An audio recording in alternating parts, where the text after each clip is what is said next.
Sometimes life can feel absolutely overwhelming, and journaling is a powerful tool to get yourself back on track and show you direction. Art journaling with watercolour has turned out to be just as powerful to me, as not only can I write words, but I can illustrate my feelings as well. In the hope this may help you too in times of need, today I'm going to show you something that I pray will offer a lifeline to those of you who are feeling lost at this time.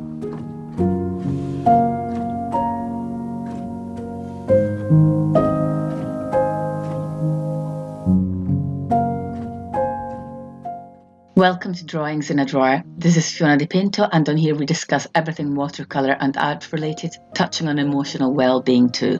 So if that is something you might be interested in hearing more about, be sure to click on that notification bell below this video so you won't miss any of my weekly uploads. And now let's get straight into today's topic.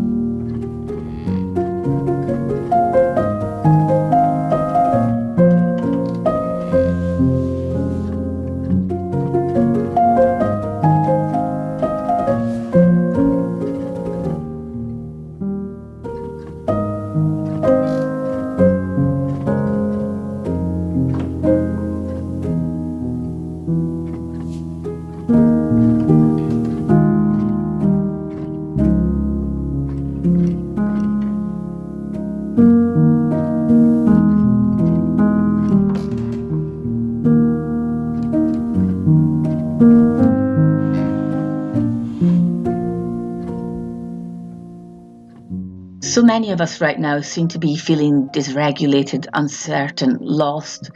I sincerely hope you are not one of them, but if you are, know you are not alone. You have quite good company. I myself am a work in progress and probably will be till I walk this earth. But painting in my sketchbook, creating a story of soul and nature, commemoration, and above all, the desire to capture beauty in this crazy world is something that has brought me great relief.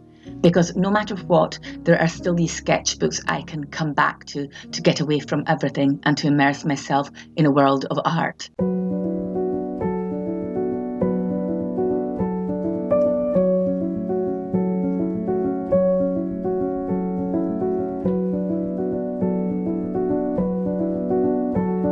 I've said before on this channel that having my paintings inside a book is what has started to feel most natural and right for me. Though they don't always represent my life, they do represent the outlet of my artistic energy, and unlike a detailed personal journal, I would be happy for my children and future grandchildren to leaf through them one day and analyse them. Visual journaling is what some call it, and it can be done with any artistic medium. To me, it's a form of storytelling my feelings, which often show up in images like reflections on water or dreams. When I start painting, I never really know who or what is going to pop up on the page. It's always a bit of a surprise, and with watercolour, especially unpredictable as it is, that's hardly unexpected.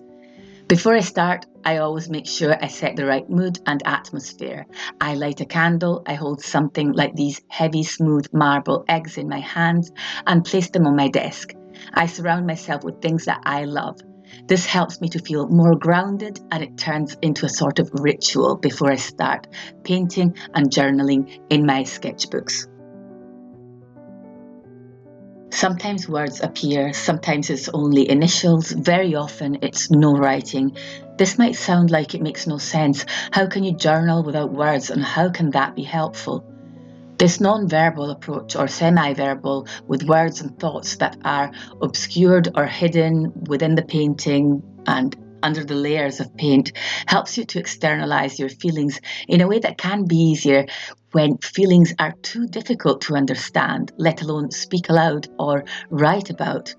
Sometimes we don't even know why we are distraught.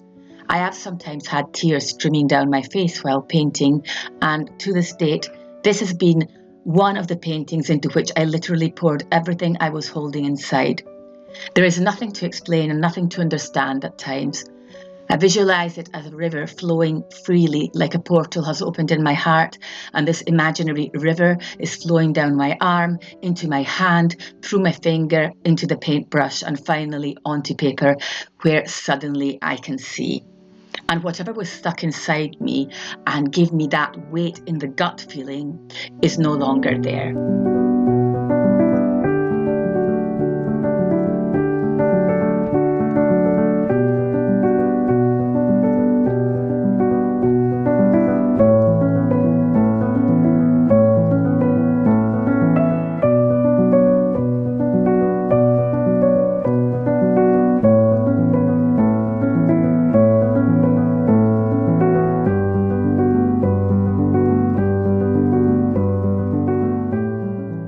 When you practice visual journaling with watercolour or any other art medium, as I said, you are reminded that you are more than your symptoms, more than anxiety, more than depression, or if there's something going on in your life right now, you're forced to slow down and remember to take things one day at a time, one step at a time, 1 minute at a time if necessary. Sometimes that might be the case for you to feel safe, especially when your thoughts are spiralling and you feel you have no control over anything. With my online art community over on Patreon, we get together almost weekly to draw and paint in our sketchbooks or just do something artistic. I leave every session with a feeling of gratefulness and relief, and I know that some of my patrons feel the same way, and that is why we keep showing up, we keep the consistency, we keep the commitment. Though we are in all corners of the world, there's a powerful connection between us all, and I believe that for most of them, this is also an important practice for their emotional well-being. We are strangers, but we are friends. We are artistic soulmates. And when we get together, we create beauty, which is much needed in a world of havoc and uncertainty. After a session, I feel that I will be okay, that this too, as they say, shall pass. And please feel free to join us. And of course, I will leave all the information in the description box below this video.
I know sometimes it feels it will not be okay, that it will never be okay, and you get upset and frustrated when people tell you that it will be because you feel like they don't understand how huge your burdens are, that we have to believe that there is a way, there is hope and light, or what will be left.